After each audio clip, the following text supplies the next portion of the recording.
Oh. Ties right into the bayou there. And then yeah, definitely all the hyacinth is dead from the salt water. Yeah.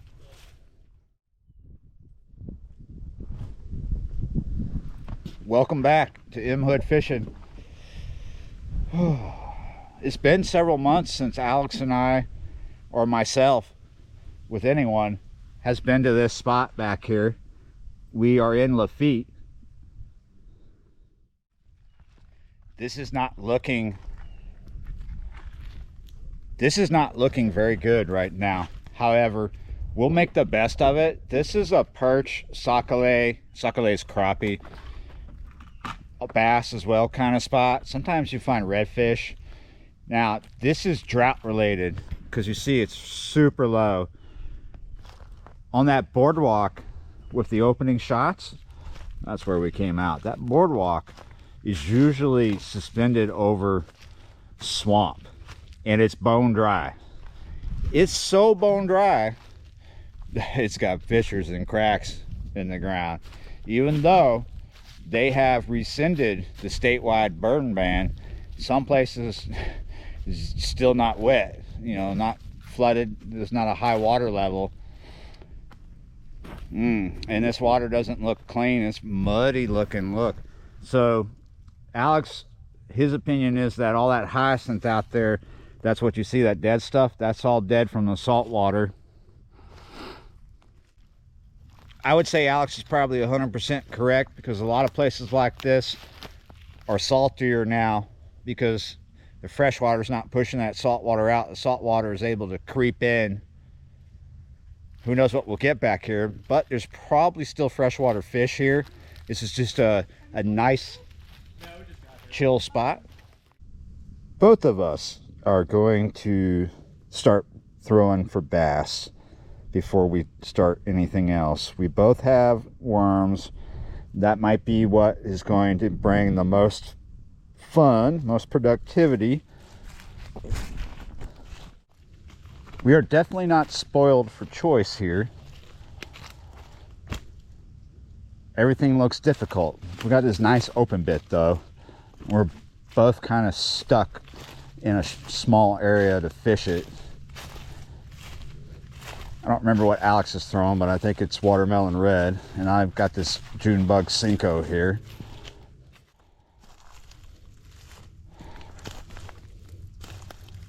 Look at this, guys. Let me get as close as I can.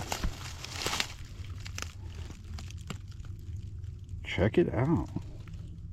You can see right here, we're zooming in on it, he's had a bit of lunch. See that lump?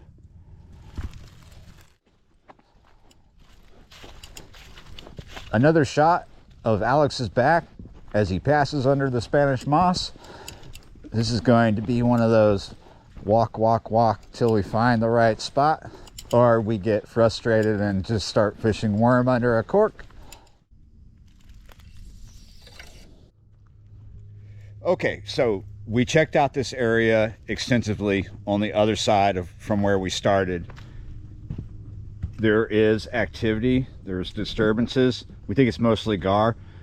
Alex and I want to figure something out. We think that we might have this watercolor because of all this dying hyacinth back here. And as you see, this is the dead end of this, right?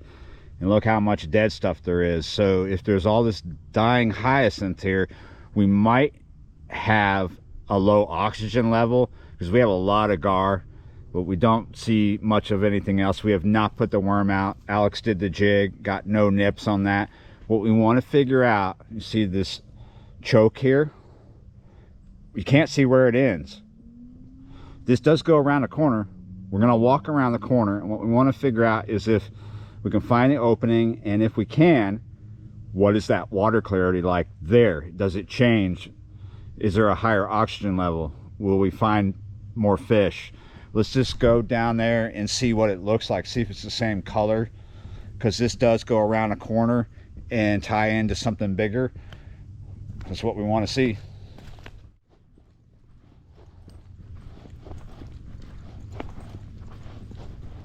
The reason why our water down here in southeast Louisiana is usually dark while it's usually stained is because of tannin. There's a high level of tannin in the water, and tannin is created by organic material breaking down.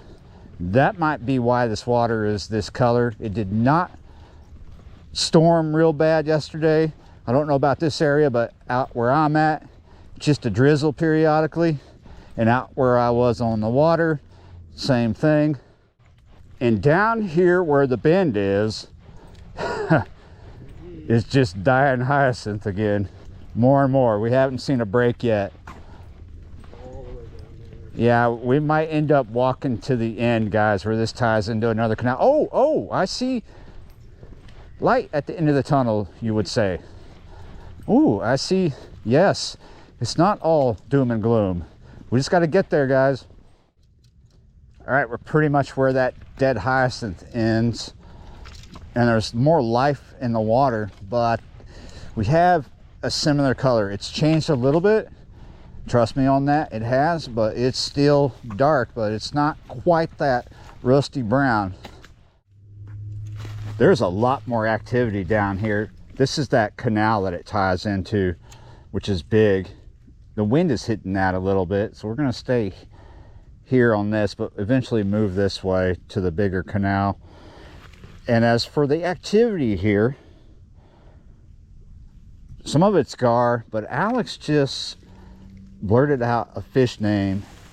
It made me think, huh, that's interesting. He said shoe pick, but he's not 100% on that. Avocado chartreuse under the cork, little 1/16 ounce jig. Alex is fishing a similar jig and has received some bites.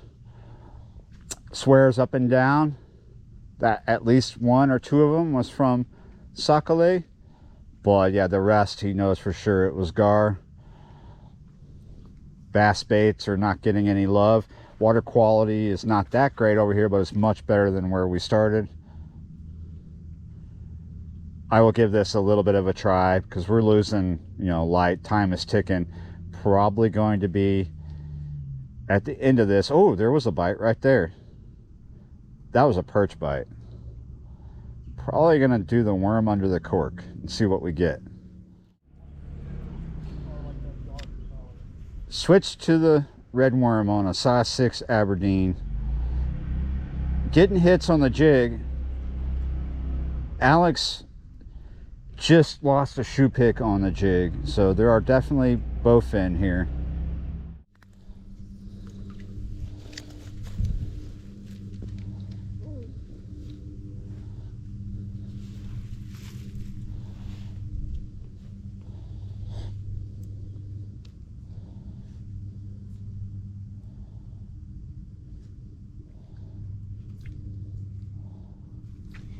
Gotcha.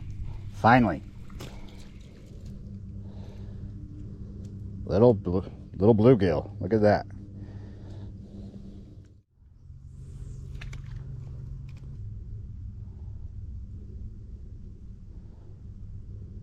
There we go. I had to walk along here trying different spots.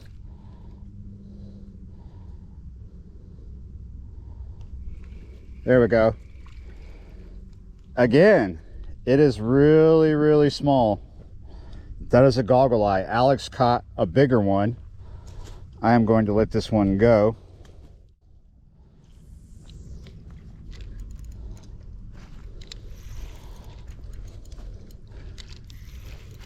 This is one of our biggest issues right now. Catching all this dead hyacinth.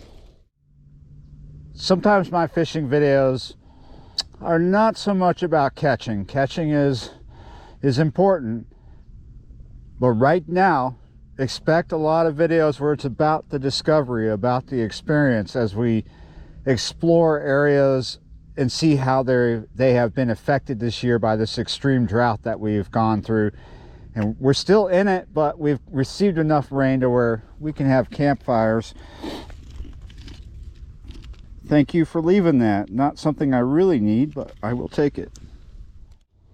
I think it's more than dead hyacinth this time. Hopefully that wind puts that cork up here.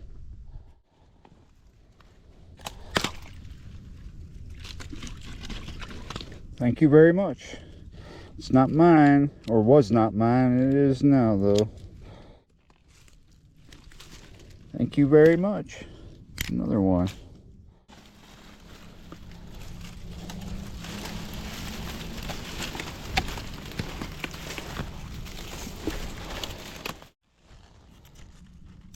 Yeah, thank you very much. Ah. Oh. Look at that. 3 fish now. Nothing's been big. We've been seeing big gar and shoe pick. Alex is the only one that's had a bite from shoe pick. He said it was maybe a foot long. Yeah. Did not bring steel leader. However, you could always risk it with just a mono leader or braid, but they're gonna chop through it eventually. Oh no.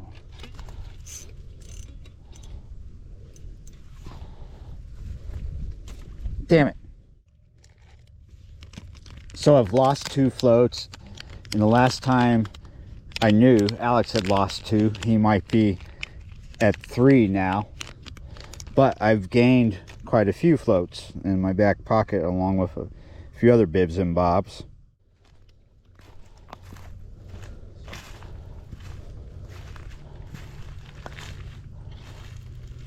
Little bitty garfish. Yeah, little spotted gar. Yeah, that's little. Maybe a taco. This is just a different way back. We're not going to walk through the woods. I know this video is supposed to be about an extreme drought, but this is under a lot of drought too. But the first bit, that is extreme. And the reason why we're taking this is because it's not necessarily through the woods. Mosquitoes, even though it's been chilly, mosquitoes are thick, but not so much out here in the open as much as they are right now going through them woods. So as we walk up the sidewalk back to where the vehicle is, water levels change. They're dropping, right? And we're getting a lot of dead hyacinth. We're losing light too. Look at this old boat stuck here. That is a boat, right, Alex? Oh yeah, it was a boat. Was, yeah, definitely was. Don't know if it is now. I think it's just a artifact. It's an antique. Wow, what kind of boat was that, I wonder? One with better days. But yeah, look at all this dead hyacinth. The boat's not here because of drought, but low water causes that salt water to come in, and that kills the hyacinth. There's a lot of dead hyacinth in a lot of places where it connects to something that's salt. We might be losing the light, but we've got enough to check out this. This is kind of, yeah, why I wanted to walk this way. I thought there was something like this. As you see, it's not the cat I'm talking about. Did you see the cat?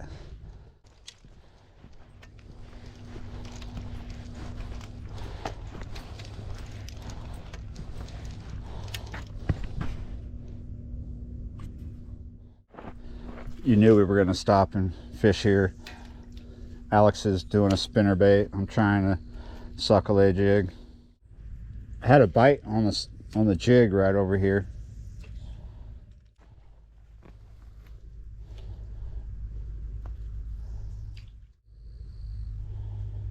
Oh yeah, I'm getting bites right here.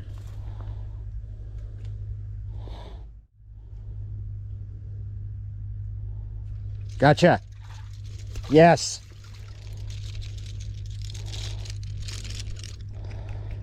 Woohoo! On the jig. Yeah, you're right. A blue sockeye. You ever caught a blue sockeye? It's a cichlid. Don't step on my blue sakale. Mm-hmm. Is it still up there? Yep. Gotcha.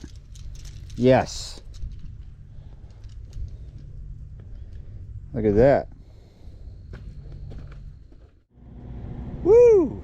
In the end, it was about discoveries. That's what some of these videos are about. Going out and trying to make a discovery. It's trying to rain right now. So that last spot, we found both very interesting, and we're looking forward to coming back to it. It might be a while before our favorite perch and sakale spot back there, where it's all rusty red, before that is back in shape. But yeah, it's just what happens when you have an extreme drought. We ran into a lady back there who said, oh, it's just because of climate change. The jury isn't in on that yet, or out, or however you say that. You know, drought happens. Could be climate change, but drought does happen every now and then. And we had a drought last year, but it was up north. It affected our river down here. And this year we had a drought that extended from down here going way up there, and we haven't recovered from it. There's more things to discover, places that I will go eventually here soon and see how they have fared through the drought, you know, like ponds and other bayous. This was just amazing because that boardwalk you take back there is usually just all swamp, but today it's all dry. Not quite desert, but it is. There's no water or anything. It's amazing. Thanks for watching, liking, sharing, commenting, and subscribing, and I will see you next time.